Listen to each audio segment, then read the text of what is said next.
A Lucid View of History, Volume 1, Laying the Groundwork. Or, Joel Likes Him Dead. Who do you turn to for advice? You face a tough situation, where do you go? Peers? Experts? The mirror? Your dog? Mentors? Why is it so hard to find a mentor? I mean, it's easy to find people who are bossy, self-centered, critical. It's hard to find a mentor. I mean, sure, everybody wants to add value, but they're bossy, self-centered, critical. Why is it so hard to find a mentor? For me, it's difficult because I catch someone in a moment of success. By definition, I wouldn't want to be mentored by somebody who wasn't having success. And so, comfortable, blinded by their success, they really can't give good advice because they don't know the outcome of their decisions, and neither do I. But that's not true of dead people. If you take a long enough look at an entire lived life, you can see the outcome of their decisions. They will show you what they thought in certain scenarios, how they weighed those outcomes, and then you can watch and see what happens. And if you look at enough perspectives on a life, you can see through fog, ideological revisions, confusion, and you can see the outcome of their decisions. Dead people can be our best mentors. I know, you're probably thinking to yourself, how can a dead person really understand what I'm going through right now? Maybe I should rephrase that. How can a dead person provide relevant information to me now that's practical? Why don't we ask them? George Santayana lived from 1863 to 1952. His life spanned from the Franco-Prussian War, which resulted in a unified Germany, all the way to the Korean War, armistice, stalemate, police action, whatever you call it. It stamped U.S. foreign policy to this day. To Santayana is attributed the oft-repeated but seldom understood quote, "Those who cannot remember the past are condemned to repeat it." Solomon, the third king of Israel, is widely attributed the writer of the book of Ecclesiastes.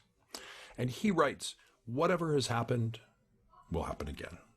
Whatever has been done will be done again. There's nothing new under the sun. I love this. Isn't it beautiful? It's full of despair, darkness. It's like the blues. But like the blues, there's a ray of light here. There's hope. It's Mark Twain who said, "History doesn't repeat itself, but it often rhymes." Even dead people think dead people make great mentors. The implication is clear. We can plan, prepare, experiment, using the past as a testing ground, as a laboratory. Now, this is going to sound strange from a guy who started this by suggesting we take advice from dead people. But let's start somewhere practical and pragmatic. We all compare cybersecurity with the military, technology with the military. We talk about deployment. We talk about threat intelligence, HUMINT. We use left of bang in all of our agile terminology, sprints, and planning. That's a military term. There's a book, Left of Bang, forward by James Mattis. We don't get credit for that one. SOC, JSOC, Fusion Center, all of them. Someone in a drab, olive green uniform came up with it first. But you know who had it before the military? Colleges and think tanks. You know how we talk about game theory like we know what we mean? Well, in 1954, the Rand Corporation invented it. In fact, they produced a book that you can find called The Complete Strategist. Now, it's not spelled like it sounds. They threw extra vowels in and they replaced I's with Y's just to make it hard to find, I presume. But strategy became the military's domain from think tanks. In fact, war colleges were established because military leaders and politicians saw the ineffective application of strategy in their militaries and thought to establish a program to develop and explore this. Because academia had the lead in strategy, the military was behind, and the military was tired of missing out. Think tanks stole it from colleges. Colleges, well, they stole it from kings, regents, and people whose lives depended on strategy in older times. Stealing seems like the thing to do, so let's do it boldly.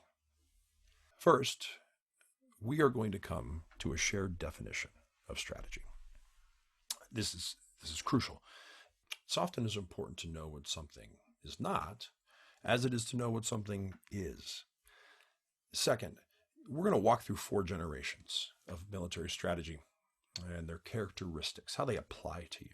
Now, you've heard about the digital generation, the millennials, the boomers, the greatest generation. This is the same thing with military and their application of strategy.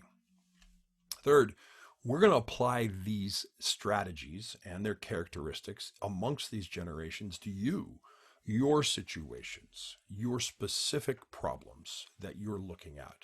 How do I organize my team? How do I define my services? How do I perform a digital transformation? Where does this fit in the realm of strategy? Or how does strategy support this?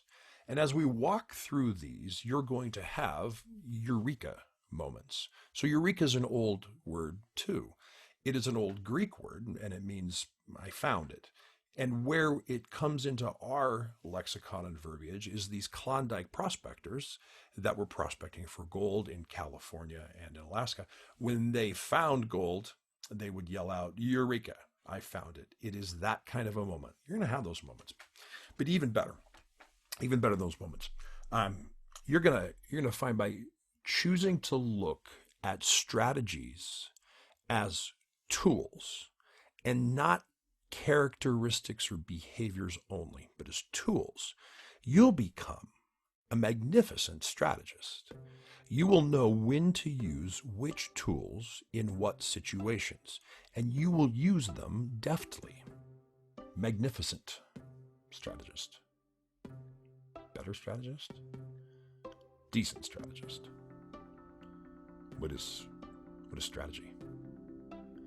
I think too many of us accept false definitions for words that we use day in, day out. And it's fatal here. So strategy is not an org chart with a hiring plan. Strategy is not, it's not good decision making. Strategy, it's not the leadership retreat where everybody else works and we're at the cabin in the woods. Strategy is the art and science of employing your resources so that you move to a position where you can make more, better choices. It starts with evaluating choices that reduce risk and increase opportunity. It starts with asking yourself, how can I be in a better position than I am now? We're going to steal some insights here. We're going to steal insights from the military. It's easy. It's natural. And it's ironic. I mean, it's actually ironic, not like Alanis Morissette ironic. The concept and the word strategy arose from the Greek word strategos. And you can hear two root words in there. You hear stratos, which means spread out, right? You probably hear stratosphere. And agos, which means to lead. Now, I'm a word nerd, and I love the Greek because it is so precise. I'm still surprised that they nailed technology strategy. Leading something spread out. Feels right. Here's what's coming. Strategy, historical warfare, and modern technology. We're going to use William S. Lynn's book, Fourth Generation Warfare. I cannot recommend it to you highly enough. Get the book. We'll put a link down here for you. We're going to use Lynn's taxonomy. Now, taxonomy is really a way of putting ideas in connected boxes so you can see linkage between thoughts. Lynn groups war into 4 generations. Now, as we go through these, remember, they're not one's better than another. They're characteristics of an era. Like the millennials, Generation X, boomers, the greatest generation. Hey, which one am I? Well, that's disappointing. What we've covered so far is that dead people can be great mentors. We've laid the foundation to go dig in the past and learn strategy from dead people. Second, we defined strategy. Third, we opened up the generations of war that William S. Lynn produces in his book, Fourth Generation Warfare.